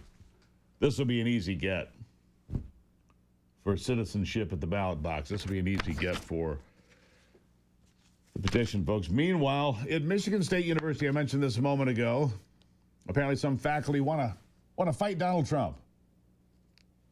Gee, I'm shocked to hear that professors and faculty at Michigan State or any university in this country want to fight Donald Trump. I for one, am shocked. Coming out with a full court press, Michigan State University faculty. Again, this is from MichiganNewsSource.com. Stories that matter to you. They've joined a growing coalition of Big Ten institutions banding together in defense of academic freedom, institutional integrity, and research enterprise against what they perceive as political pressure from the Trump administration. Rutgers Faculty Senate took the lead last month, passing a resolution urging Big Ten leaders to create a mutual defense compact. Mutual defense. Oh, Lord. They can put Minutemen at the corners of the university. They just might. I wouldn't put it past them. According to a report in the State News, MSU's Faculty Senate, a key academic governance body representing faculty, passed a non-binding resolution last Tuesday advocating for a mutual defense compact among the Big Ten Academic Alliance, BTAA. There are 18 universities with thousands of instructors serving 600,000 students. The BTAA facilitates collaboration among member institutions in such areas as research initiatives, academic leadership development, shared library resources, and joint educational programs. Mutual defense. Mutual Defense Fund, defend against the Orange Man. The Big Ten Initiative seeks to establish a united front to protect themselves and their students from what faculty members describe as legal, financial, and political incursions by the Trump administration. They say in the resolution that recent and escalating politically motivated actions by governmental bodies pose a significant threat to the foundational principles of American higher education, including the autonomy of university governance, the integrity of scientific research, and the protection of free speech. Yeah, I don't think the Democrats have a place to demonstrate against free speech or talk much about it. These are the folks that not only wanted censorship, they supported censorship, they were involved with censorship, especially during COVID. They applauded it. The proposed compact would involve member institutions committing funds to a shared defense pool. The fund would provide support to any member university facing political or legal challenges. It's like the NATO of the Big Ten, including legal representation, strategic public communication, legislative advocacy. That means more of your tax dollars going down the toilet. The compact supporters argue that collective action is necessary to counteract recent federal actions such as freezing funds and visa revocations, which they view as threats to the autonomy and mission of higher education institutions. If you're in the country with a visa, you're here as a guest, and if you violate that guest status, yes, you get tossed out. That does not have anything to do with the autonomy and mission of higher education. While the MSU Faculty Senate has made its position clear, it remains to be seen whether university leadership will act on the resolution. MSU spokesperson Emily Grant confirmed the resolution's passage, but declined to comment any further. Joint Defense Pact. Okay. We're going to defend ourselves against the President of the United States. Oh, okay. You can do that. Odd, but you can do that. All right, still to come today on this day after Easter, which, by the way, the food was fabulous. Ivy outdid herself. Sarah's cooking was great. It was just lovely. I gained 14 pounds just yesterday, I think, and loved it. Ivy's in next, by the way. How lucky for me. She's in early. I'll be right back.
I think it was a marvelous Easter, by the way. Went to a lovely church service. It was a beautiful day outside. Did a little bit of fishing in the pond. And then an Easter dinner that was just spectacular with Ivy and Sister Sarah and all the kids, right? It was lovely. Ivy's with me now. Ivy, good morning. Good morning, Steve. I didn't actually ask you yesterday. I was so busy cooking. How did it go? Did you actually catch anything? Yeah, we caught quite a few. I caught one small bass and a whole bunch of bluegill. Okay. Yeah. Big bluegill, small bluegill? Average. Okay. Not big, not small, just average. Nice. Yeah. Well, that's great. Which is, my dad always said, 1st of May is when the bass will really turn on. So, I caught one little one, and so they're not really turned on. So I guess I'm going to go with Dad's advice. Got to get into May first, and then the water gets warmer, and then the fish become more active. Aggressive, yes. Yeah. It's funny because the first time that you had taken me fly fishing and you got me a fly rod, we had gone out to Montana, and you showed me some incredible rivers and scenery. Montana has a special place in our heart in terms of just how unbelievably beautiful it is. But we came back and I was fly fishing, just doing some practicing on our pond. And it's just one of the most memorable things in my head that I will never forget was I had still my trout test and all this stuff on, and a giant bass came up out of the water, caught my fly, and then just everything exploded. But it was like the jaw, the cover of Jaws as it's coming up underneath exactly. And I just find that hilarious because I will never forget this giant bass. The whole thing grabbing my exploded fly, and the bass everything went broke. away. Oh, so sad. I was there. She was mentally scarred for life. But whatever. Look, and one of my nephews went out and fished with me. He caught several as well. He loves to fish. So do the kids. They all do, I think. Yeah. Good stuff. It's always nice to enjoy holidays with the family and just remembering the reason for the season and knowing that there will always be a third day, no matter how hard your life seems, how stressed things are, how horrible the future could look. There's always hope will come back. Always hope. Wasn't it nice this year to see Donald Trump and the White House staff, everybody celebrate Easter again? Yeah. Not some nonsense, not some, some woke garbage. Won't even mention it, what they did last year. I don't care. I'm glad that Easter is back and alive and well at the White House. Agreed. 100%. Yeah. No shame in celebrating the Lord. Agreed. Yeah. Totally agreed. What else you got there today? So, I was actually reminiscing. I was going through some news this morning, and I just sometimes miss the blatherings of Kamala Harris. So I thought I'd share some with you. The Steve, blathering word salad? Let's take a listen. All right. So many friends. I love you back. No, empathy, man. Yes. For the suffering of other people, have you no sense of purpose? Hello to all my divine nine brothers and sisters. And my soror. He is going to carry us forward, and the road ahead won't be easy. It will require perseverance and hard work. But in times of uncertainty, Scripture is this her pastor voice? Weeping may endure Must be. for a night. Yes. Where I go, I tell people, you may not be a union member, but you better thank unions for that 5-day work week. Sounds like normal Kamala. Let's get through the next 64 days. How about I don't know how you missed this, but all right. Ivy misses Kamala. I really don't miss it, but I do miss how outrageously silly it is for her to have gone from place to place, different ways of speaking in each place, depending on who she was speaking to. And, she has I think people are kind of not so thrilled about her in California. I think they love her there. I'd love her to stay there. I think she's going to run for governor. At least that's the thought. But what's worse?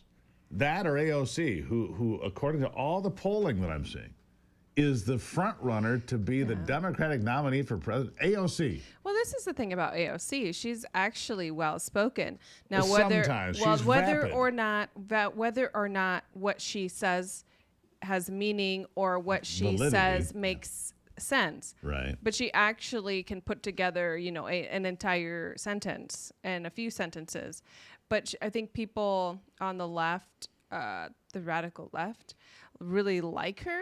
And I think that it's going to be interesting to see. I mean, I don't see how she could possibly. She won't win an election. I don't see how it's think so possible, either. no. But if we think about Bernie Sanders, rewind, he was actually leading and could have been the nominee for president until the Democratic Party really shut him out. Gamed it. So you wonder if AOC could actually have some backing in this, like, the socialist agenda that they're pushing. Yeah, it's frightening to me. Yeah. You've got all these Democrats down in How'd that El work for Salvador, a whole Venezuela? host of them now, right? Demanding that we return an illegal alien to the United States, regardless of what the story. Look, if you're here illegally, you're here illegally. Mm-hmm.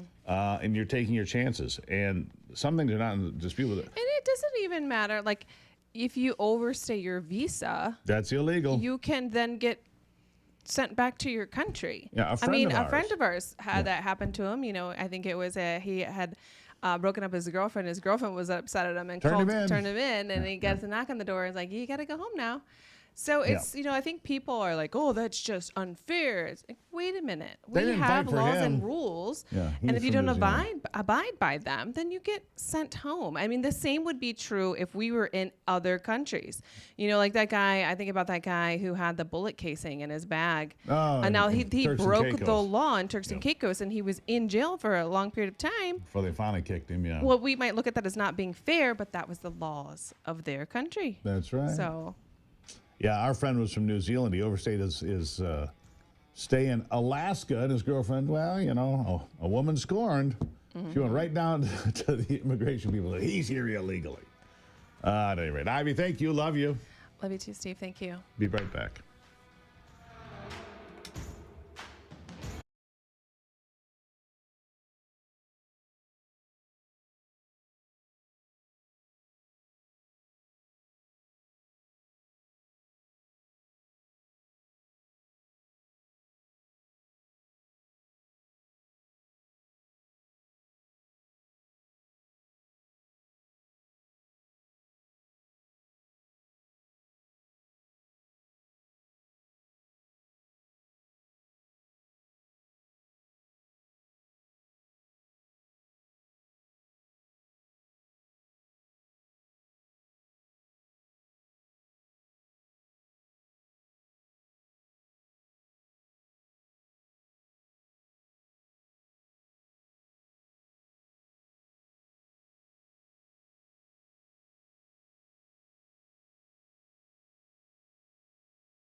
Josh Shapiro, the governor of Pennsylvania, pushing that narrative about the arson there as far as he possibly can.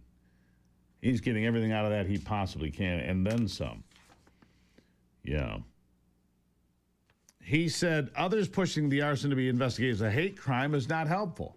Now, that's weird because one of the people pushing that idea is President Trump. Said, look, it's a hate crime.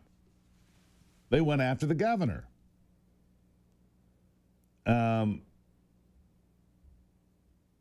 And others, including Senate Minority Leader Chuck Schumer, have pressed it to be investigated as a hate crime. I'm not sure it's helpful for people on the outside to be weighing in with their opinions here, George. No matter who they are, talking to George Stephanopoulos, the Democrat shill for ABC, not a reporter. Needs to be universally condemned, George. I don't care if it's coming from the left or the right. I don't care if it's coming from someone who you voted for, or someone who you didn't vote for, or for someone on your team or not on your team. Why does he not want it called a hate crime?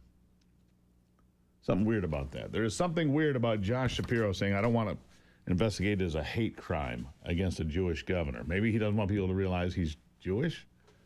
I don't know. It seems, well, it seems odd to me.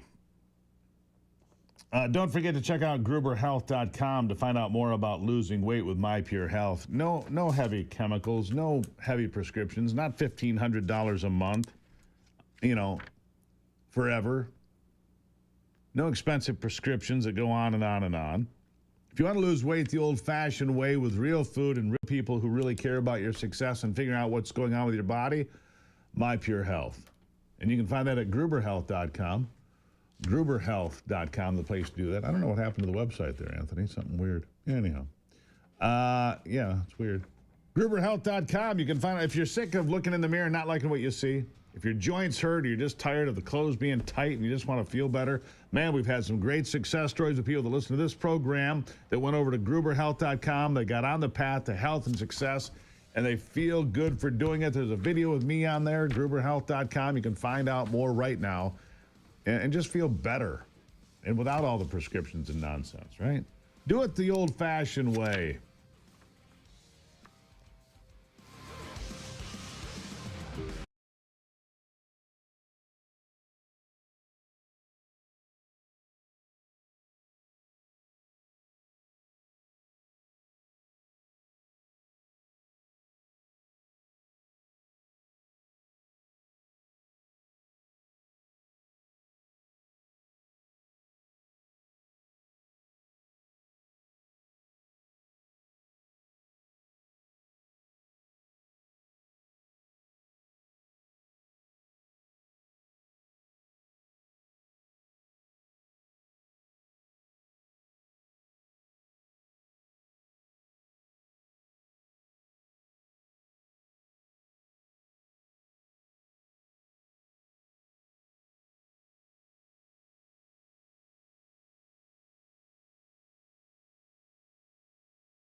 Welcome back to the Steve Gruber Show. Glad you're here for the conversation. Look, there's something wrong with higher education in America. I think we're all pretty clear on that. We've seen a lot of problems, a lot of indoctrination, a lot of strange things happening on college campuses, and my next guest is here to help me sort some of it out. Heather McDonald, a Thomas W. Smith Fellow at the Manhattan Institute and a contributing editor of the City Journal and a New York Times bestselling author of The War on Cops. Heather, welcome back to the program. Thanks for having me, Steve. All right, so I've seen this resistance to federal law in different places, whether it's the governor of Maine saying, no, we're going to do what we want with men and women's sports, universities saying, no, we're going to keep DEI, we'll do as we please. You know, Columbia's president resigned as a result of this tussle and what had happened, but yet the DEI, I see they rename these departments to something else. It's the Department of Happiness or whatever they call it, right? And they try to skirt the federal law. And it's like the only way, I think, Heather, is you've got to cut the purse strings. I think that's what they did with Harvard. We'll get to that in a minute. But, I mean, it just doesn't end this DEI battle, does it? It's just remarkable, Steve, how determined they are to preserve this fiction that they are racist institutions. It's a very bizarre thing. Usually you would think a person or an institution would try to defend itself. Instead, the whole premise of this massive corrupted, overfed, bloated DEI bureaucracy is that we Harvard or we Princeton or we Columbia are so filled with racist administrators and faculty that we need a whole separate bureaucracy to protect students against being marginalized for their delicate identities. And these people are digging in the heels. The rebrandings are hilarious. They'll take out the Office of Inclusive Excellence and Belonging and put in the Office of Excellence and Inclusive Belonging and think that they've managed to change their identities. Meanwhile, you know, they've got 30 bureaucrats at the University of Pennsylvania alone in its Office of University Life, which is, again, to help students have wonderfully inclusive experiences. None of this is needed. It's what drives up the obscene tuitions. I was just at Hamilton College in upstate New York. Their tuition and board now reaches $92,000 a year. Their ratio of faculty to administrators is 1-to-1. Wow. 50 years ago, you had maybe 2 administrators overseeing a faculty and student body. Right. And they keep adding and adding them. And guess who's paying for it?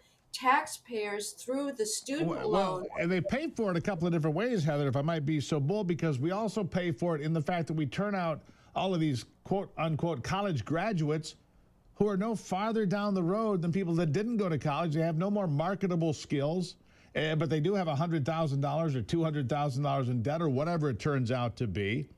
And they're flipping burgers like the guy next to him who didn't go to college and doesn't have the debt. That's the problem. I think that we should have co-signers on these diplomas. And what I mean by that, if you go to college and they promise you this great degree in communications, and 5 years down the line, your $100,000 in debt has not been parlayed into any usable job, then the university or the institution that sold you that piece of paper ought to be on the hook for it, not the American taxpayer for sure, maybe not even the student because they were the victim of fraud. Where am I wrong? I totally agree. And I think we also have to, especially conservatives or Republicans, have to give up the idea that the more people who go to college, the better. I hear so many conservative philanthropists who've got their various social uplift programs in this or that stressed community. And their metric for success is always the percentage of graduates who go on to college. That's the wrong way to think about things. I have another metric, Heather, if I may be so bold. I have another metric, if I may. Yeah. How about the time it takes for the plumber to arrive at my house when a pipe breaks? There's one metric. How about how long it takes to find a handyman that'll actually come to my house to fix things that are beyond my capability? I mean, I don't know where it's like where you live. You can't find them. Plumbers are almost impossible. Electricians are almost impossible. Carpenters, good luck. And are these not great jobs with people that can do great things, invest in their families, invest in their communities, build things? It doesn't have to be about a college education. It's about working hard and contributing, isn't it? Isn't that what it's supposed to be? It's the tyranny of the elites that can only think in terms of white-collar jobs and being administrators and bureaucrats in this growing state. In fact, many males, young boys, are being denied the ability to use their talents to think about fixing things, use their hands. We are becoming a feminized society with the females want to work in these massive bureaucracies.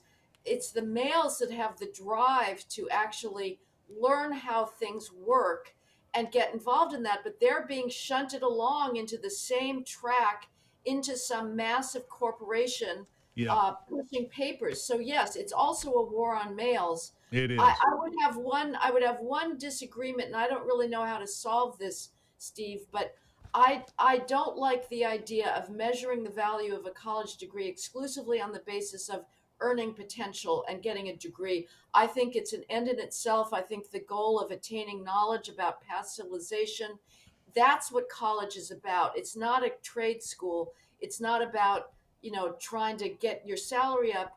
It's about, have you learned what the basis of the West is? Have you confronted beauty, sublimity, joy, sorrow in the philosophical, the literary, the artistic tradition? And that's hard to measure. So I don't have an answer to that. But I do Well, there is think some that truth to you. I can concede to you there is some truth there. I will concede that point to you, Heather. It's well argued and well played, and I will agree with you. But when we have people that appreciate art to the tune of $250,000 in debt, it is an issue that we need to figure out. Before I let you go, though, I got a couple minutes here. You have a headline here, the White House's clumsy attack on Harvard. You think that they've done the right thing, but they've not done it well, and they may well lose in court because of it. The administration, of course, cutting back and not giving $2.26 billion to Harvard over a dispute. You don't think it's going to play in court? Why not? because it is clearly trying to dictate to Harvard what it teaches, what the content of its curriculum is. In theory, I agree with this. I am not on Harvard's side on a substantive basis. I think it has betrayed its mission. Nevertheless, the Trump administration is exceeding its legal authority. I'm not also a big fan of this hands-off, don't touch us concept of academic freedom. I don't see why a college president or donors or the board of trustees cannot say either we don't want patriotic history here, or we do want patriotic history. We do not want you to be engaged in this completely corrosive acid against the Western tradition. We want you to have a more balanced curriculum. That should be perfectly within the right of somebody who founds a university or funds it. Nevertheless, unfortunately, we've developed this concept of academic freedom, which once you create an institution, it's hands off. You can't do anything. The Trump administration has really no legal ground for dictating to Harvard that it must have viewpoint diversity. That's pure viewpoint discrimination. I don't like the law, but I do believe that the Trump administration should be following the law and being more careful, because right now what's happening, it is playing into the hands of the left. Right. That says the totalitarian regime, it appears to be acting as if it were. I think its motives It's a are dangerous path, Heather. I think that you've made that clear, because if they go down it, somebody else can go down. It's not good for everybody. I got to leave it there, Heather. It's always a privilege when you come and spend some time with me here. Thank you for doing it today. Thanks, Steve. Greatly appreciate it. Heather McDonald, everybody, from the Manhattan Institute. Always surround yourself with the smartest people you can find. She's one of them. I'll be right back.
Rest in peace, Pope Francis. May God bless him and all who loved him.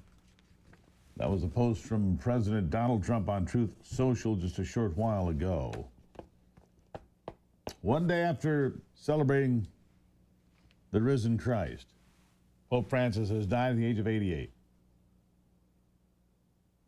according to Cardinal Kevin Farrell.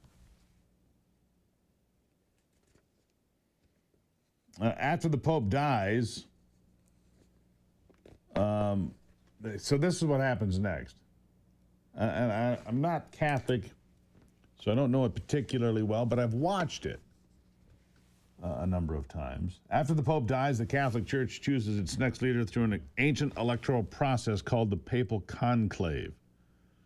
In practice, since at least 1276, the conclave gathers the Church's top bishops, called the College of Cardinals, from around the world.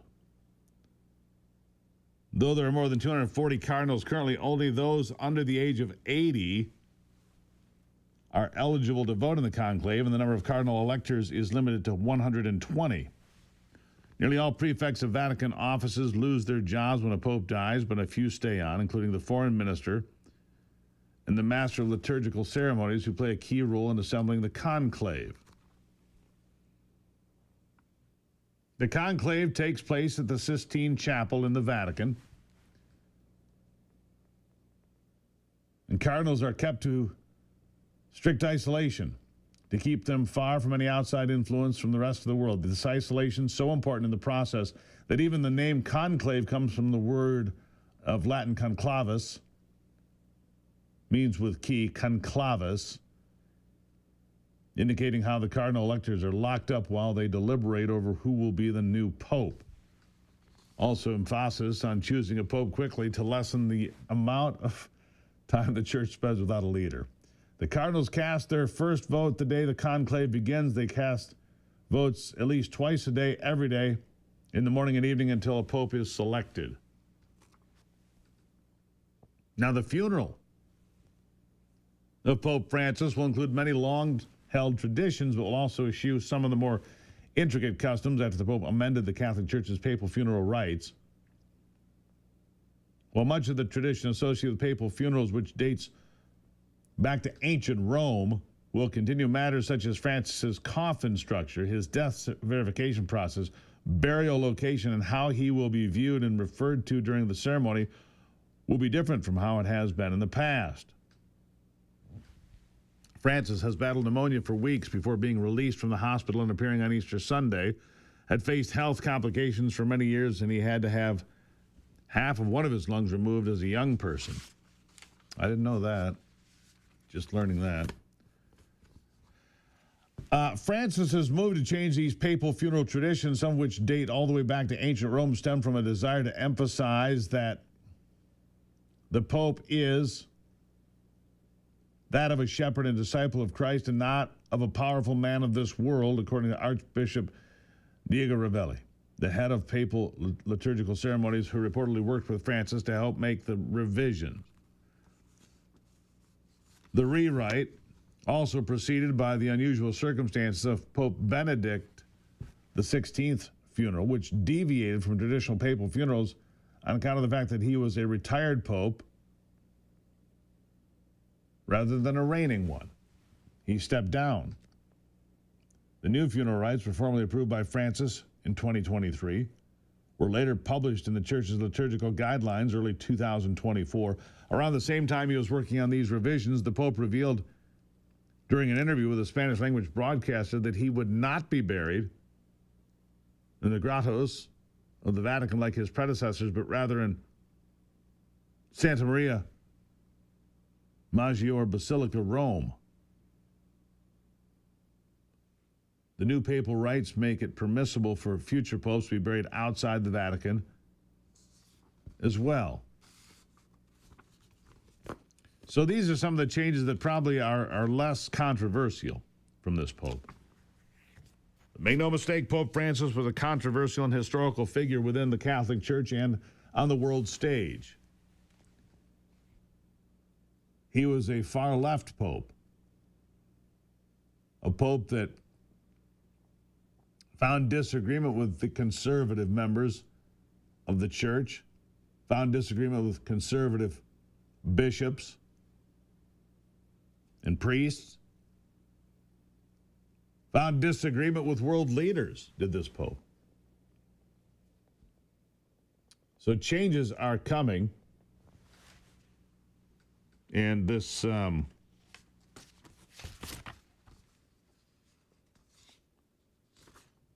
this papal conclave, I'm not sure when this will be assembled. Obviously, it takes time. So up to 120 voting members, all less than 80. The papal conclave in place since 1276 or before. And then the smoke, right? It's the smoke that comes out of the chimney. When it changes color, then you have a new pope.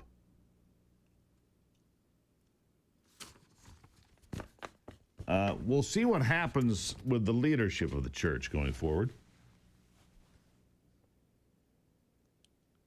There will be a change in the direction. The question is, will it stay left of center, come more to the middle, or go right of center in what some would call a correction of papal teachings and theology? We'll have to wait and see. The Pope, an important figure, not just spiritually, but politically speaking, powerful position. And it's not the first time that there's been controversy. Not the first time there's been controversy involving this Pope or popes in general. They find themselves in the crosshairs. This one more than others because of his controversial teachings and political stance. Made it through Easter, and that was that. Interesting timing. Final thoughts on this Monday, straight ahead on the Steve Gruber Show.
All right. It is the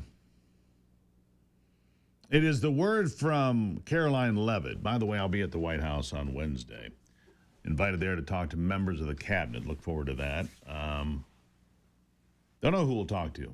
Whole host of folks, I'm guessing, will fly out Tuesday, be there Wednesday, and then back Thursday. Should have no impact whatsoever on the programs here. She'll be on the radio and the television with you every day.